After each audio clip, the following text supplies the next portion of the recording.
Bonjour et bienvenue dans la chaîne Mathématiques Sciences. Aujourd'hui, je vais vous présenter et expliquer une nouvelle vidéo qui est une vidéo exercice sur comment calculer le volume d'un prisme droit. Alors donc, avant d'aller un peu plus loin sur le calcul de volume d'un prisme droit, je voudrais donc vous rappeler ce que c'est qu'un prisme droit en termes généraux. Donc là, je vous ai représenté en gros trois prismes droits que je me suis amusé à construire comme ça pour le loisir. Et donc, du coup, un prisme droit, par définition, c'est quoi? C'est un solide, en gros, qui a deux bases, ok, en haut et en bas, et donc qui est tout simplement guidé par des hauteurs, ok. Et donc également vous avez donc des faces latérales, ok, qui sont donc des faces en dehors, si vous voulez, des bases, ok, mais c'est elles entre guillemets qui surlèvent la base, et donc qui en est une deuxième, ok. Donc ici vous avez des bases et le contour, donc ce sont les faces latérales qui par défaut sont des rectangles.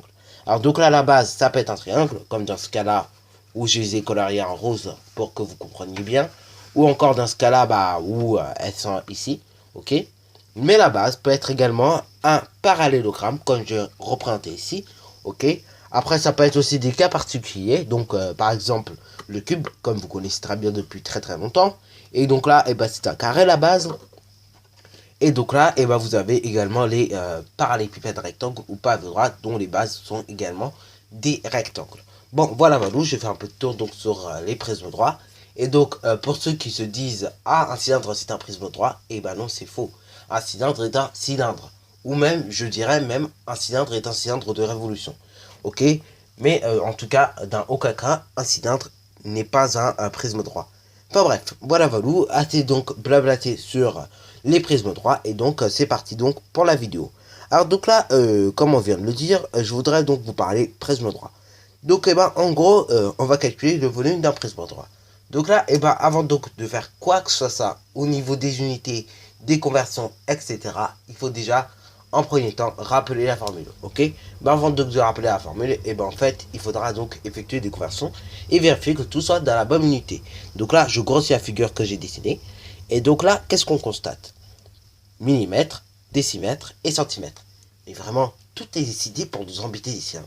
Ok. Donc là, encore une fois, vu que tout est décidé pour nous embêter, du coup, c'est pas juste qu'ils vont nous embêter, mais c'est plutôt nous qui allons embêter les choses. Donc, ce qui veut dire, on va effectuer des conversions pour tout remettre au carré. Ok, pour tout bien remettre. Donc là, du coup, on va tout convertir en centimètres. Donc, allons-y donc. Du coup, ça fait 63 mm qui est égal à 6,3 cm. Ok. Vous avez donc 1,63 décimètres. Donc là, je vais noter qui est égal à 16,3 cm.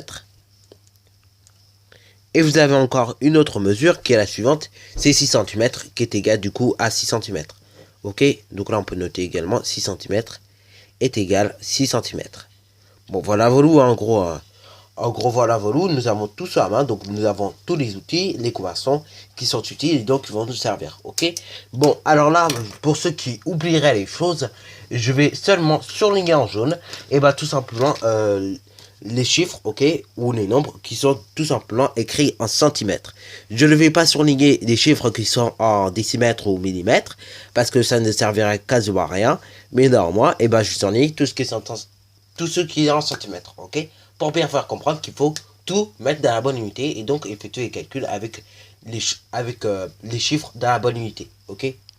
Alors là maintenant donc que nous avons tout simplement fait quelques petites conversions, maintenant il est question donc de calculer le volume de ce prisme droit puisque tout est dans la bonne unité, ok. Donc allons-y donc pour déjà dans un premier temps rappeler la formule qui est grand V est égal à B, ok. Donc B qui ne veut pas dire base, mais B qui veut dire R de la base, multiplié donc, voilà, par la hauteur que je nomme petit h.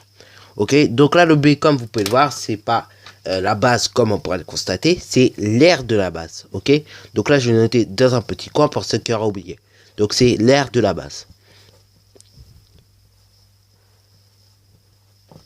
Voilà. Enfin bref.